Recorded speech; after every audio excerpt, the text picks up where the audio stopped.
Que les bénédictions de la lumière de la vie soient.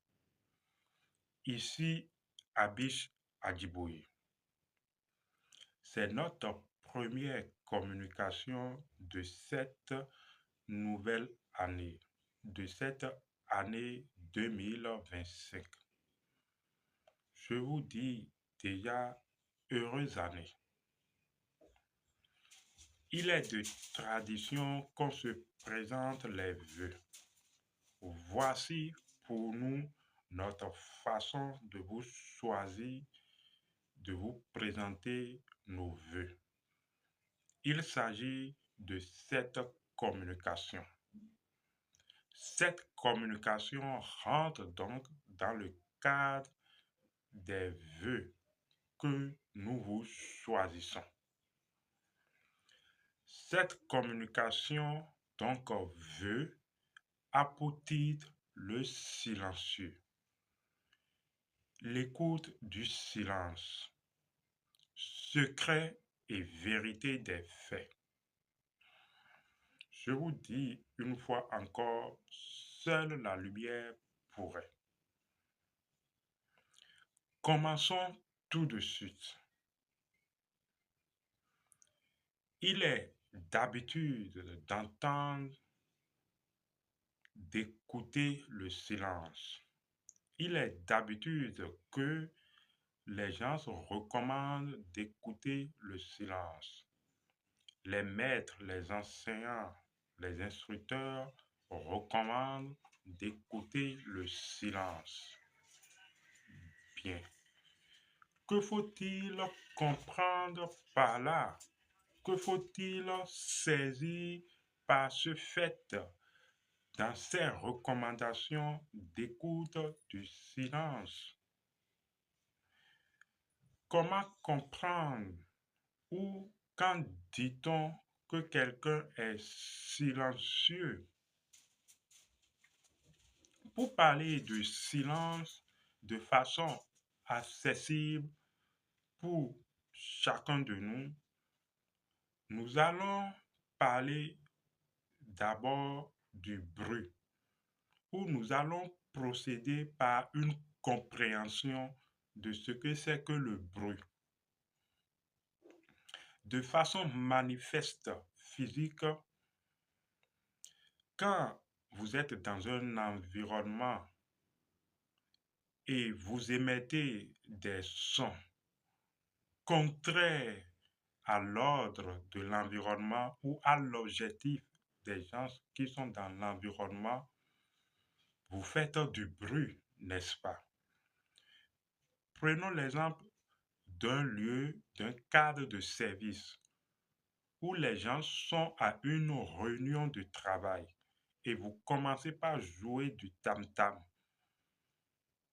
sans autorisation. C'est un bruit pour ce cadre de travail parce que ça ne cadre pas, ça ne s'harmonise pas, ça ne rentre pas en ordre avec ce qu'ils font dans ce milieu.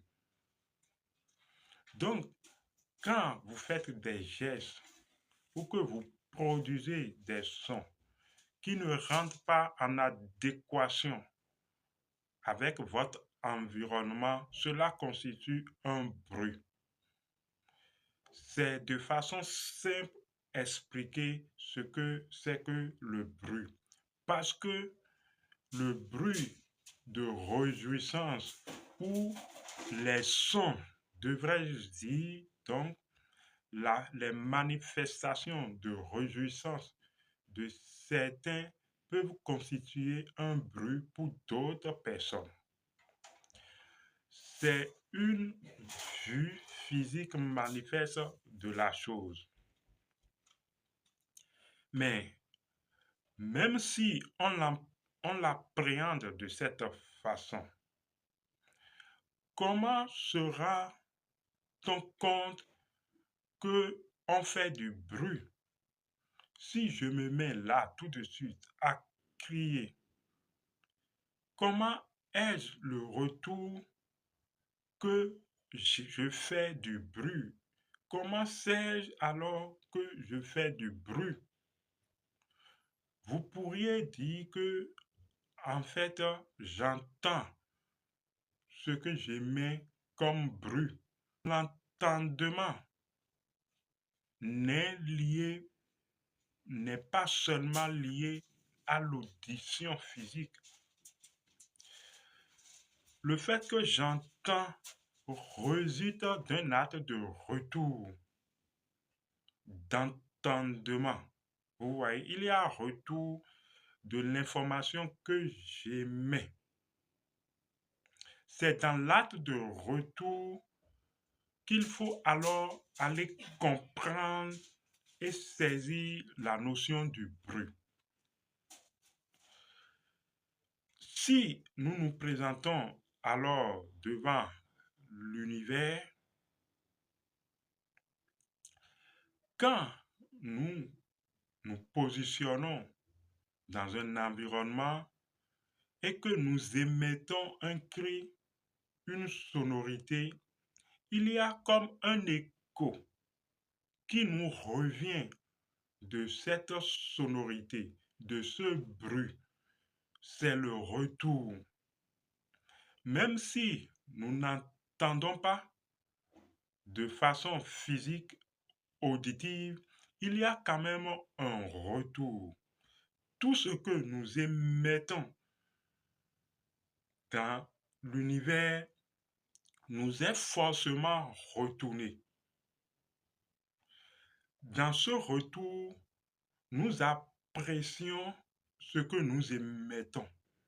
C'est dans ce fait alors que quand nous produisons un bruit, c'est par le retour que l'univers nous renvoie, que nous savons alors que nous avons émis un bruit et nous prenons la mesure de ce bruit selon que c'est trop fort ou si c'est trop bas ou selon ses conséquences.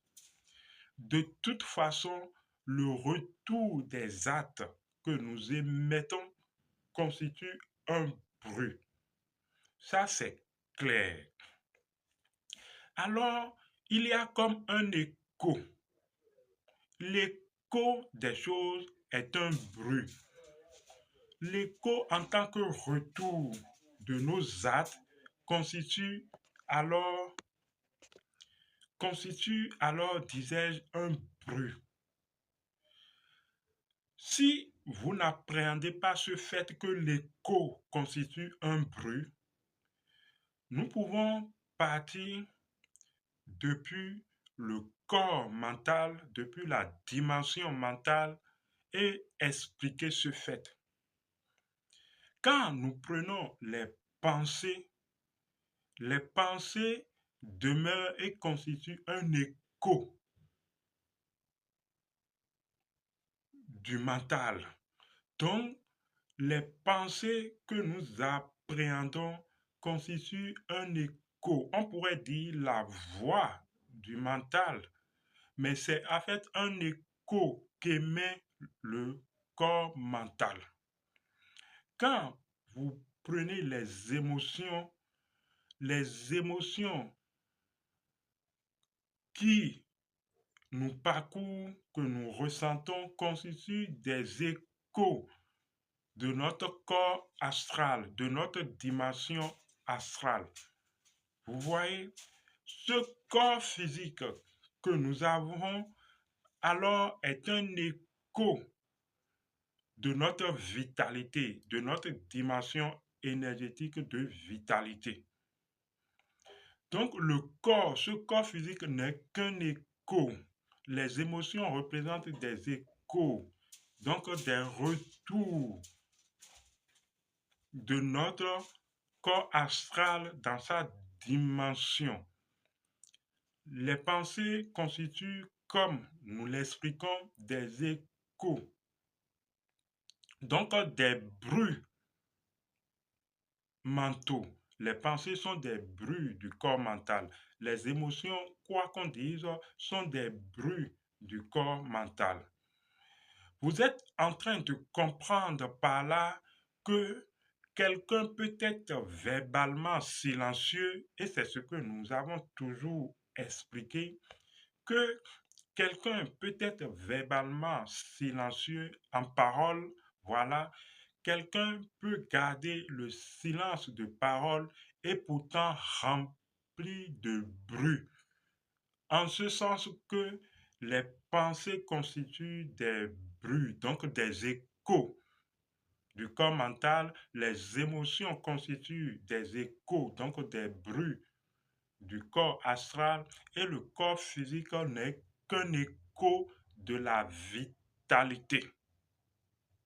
Il est clair que le fait de garder la parole et de ne pas parler n'est pas un acte de silence, mais bien que si les pensées constituent des échos du mental, les émotions des échos de l'astral et le corps physique un écho de la dimension éthérique énergétique, le silence lui-même constitue l'écho de quoi?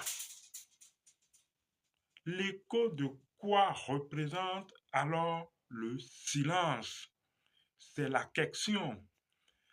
En réalité, quand chaque dimension, quand chaque monde, parce que quoi qu'on dise, la dimension mentale est un monde, la dimension astrale est un monde, cette dimension physique est un monde. Quand dit-on alors que chaque dimension est silencieuse? C'est de ça il s'agit. Quand dit-on alors que la dimension astrale est silencieuse et que toutes les autres dimensions sont silencieuses? En fait, cela se comprend que quand chaque dimension, je disais donc que quand chaque dimension, malgré ses échos, demeure en équilibre les unes par rapport aux autres et d'abord en elles-mêmes, alors il y a silence.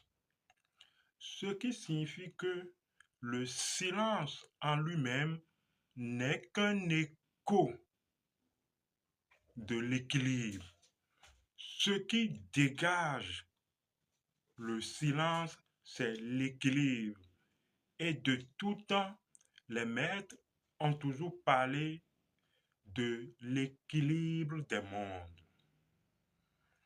Alors, un système est silencieux non pas parce qu'il y a absence d'écho ni absence de parole, mais parce que le système en lui-même est en équilibre. C'est-à-dire que tous les échos, tous les bruits, ou si vous voulez alors toutes les forces de ce système se retrouvent en équilibre. En ce sens, on dit que tous les mouvements ou tous les échos d'une dimension dégagent un équilibre unique qui est une sonorité unique que d'autres alors appellent le son, que constitue alors l'équilibre que dégage cette vibration. En fait, tout ce système vibre d'un équilibre qui constitue alors ce silence. Ainsi compris, on peut être dans un environnement de jeu, dans un terrain de football où tout le monde crie et demeurer parfaitement silencieux et que l'environnement soit parfaitement silencieux. C'est d'ailleurs cela qui nous amène à dire que Pour écouter les gens, vous devez demeurer parfaitement silencieux. Si vous n'êtes pas silencieux, donc équilibré, vous voyez, vous n'écoutez pas vraiment, vous n'entendez pas vraiment l'écho qu'émettent les gens. Cette communication, en tant que choix de vœux, nous recommande l'équilibre en écoutant, nous amène à nous entraîner au silence, qui n'est qu'un écho de notre équilibre, qui n'est qu'un dégagement de notre équilibre. Quand alors vous êtes face à une personne, ce n'est pas seulement ce que la personne sort de la bouche comme parole et les choses que cette personne fait devant vous qui constitue seulement son langage. Mais alors, quel équilibre se dégage de tout ce que la personne fait comme geste, dit ou alors mouvemente? C'est cet équilibre qui dégage un silence. Autrement dit, vous devez savoir et apprendre à écouter. L'ensemble des choses, je me répète, qui vous entourent peuvent être parfaitement bruyants et pourtant dégageant un équilibre, donc un silence qu'il faut savoir appréhender. Ce monde, en apparence bruyant, est parfaitement en équilibre. Oui, c'est de ça il s'agit. Et alors, il faut pouvoir écouter.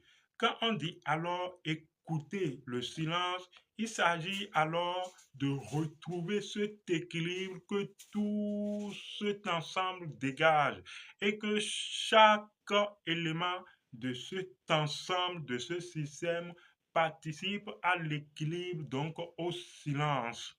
Chaque élément est participant donc au silence est parfaitement en lui-même équilibré, donc silencieux. Vous êtes déjà silencieux, mais vous ne le savez pas. Vous n'avez plus conscience de cette chose, de cette dimension de vous-même où parfaitement tout ce que vous faites répond à un équilibre précis. Oui, tout répond forcément à un équilibre précis. Cet équilibre peut ne pas être convenable aux uns ou aux autres selon leur position, mais chacun répond à un équilibre précis.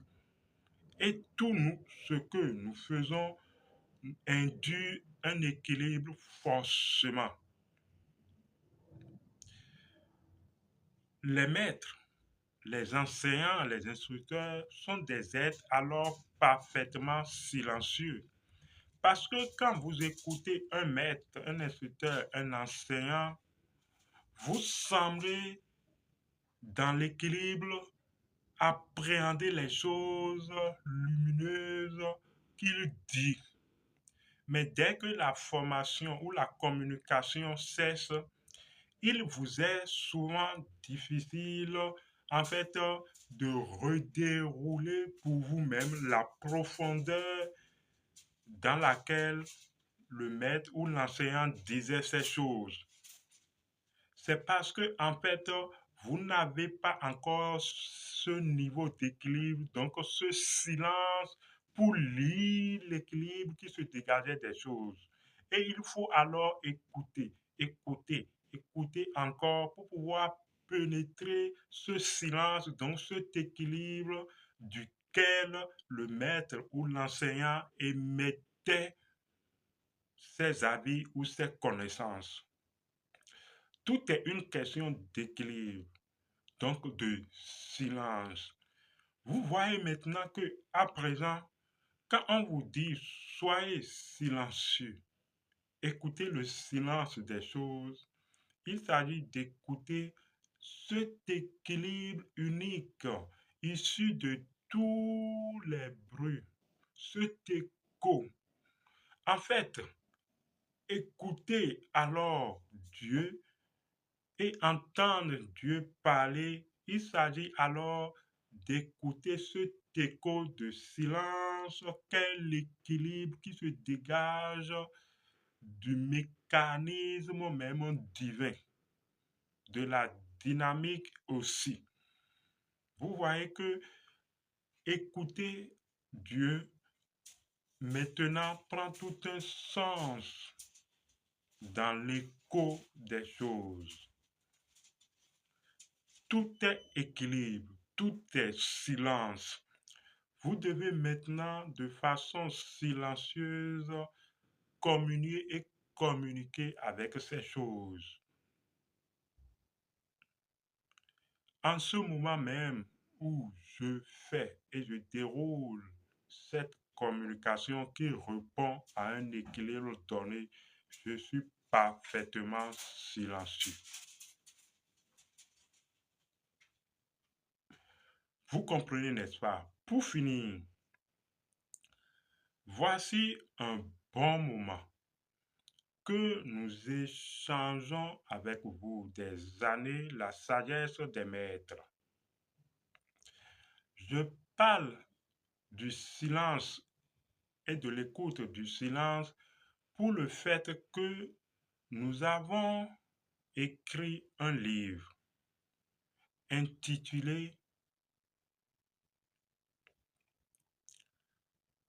Dialogue ou entretien avec un être silencieux. Si pour participer, alors depuis des années maintenant, je vous lance la recommandation pour participer à la sortie de ce livre. Si vous êtes volontaire et vous voulez aider, alors vous savez, vous connaissez nos numéros qui s'affichent. Écrivez-nous, rentrez en contact avec nous si vous voulez aider à la sortie de ce livre intitulé Entretien avec un être silencieux. Merci à vous. À bientôt. Que les bénédictions soient.